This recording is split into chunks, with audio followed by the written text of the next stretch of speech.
Ministry of Gender Action prepares for the International Day for Zero Tolerance for Female Genital Mutilation to be held this week.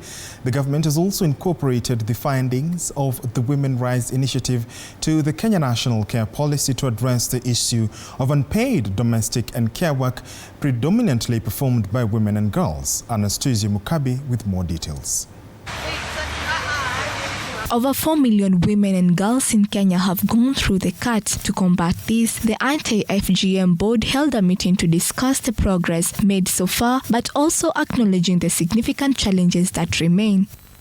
However, despite these advances, we do recognize that the challenge is still there. It still remains. The battle against FGM has not been won as yet. Our greatest challenge is the fact that it's now very secretive, and that's why we have changed our tactic to say every mother should protect their daughter from FGM, because it is only the mother who is like the contact of the girl. Discussing the critical role of education in changing attitudes and challenging cultural norms that perpetuate FGM, a section of the survivors highlighted their challenges, pointing out that they not only need psychological help, but also called on the government to include the reconstruction of female genitals in SHA, as it is very expensive. I didn't want any other girl or woman to go through this.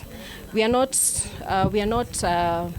blaming anyone for what we went through, or I personally went through, but I have a voice to be able to talk about these highly stigmatized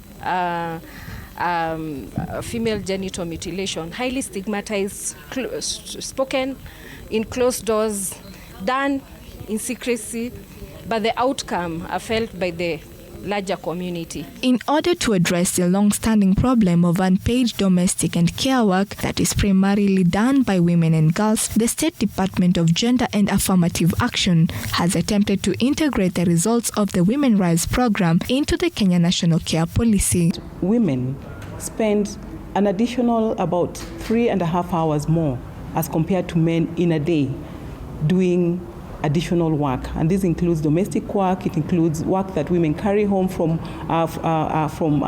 formal employment, and for that we ended up coming up with the care policy.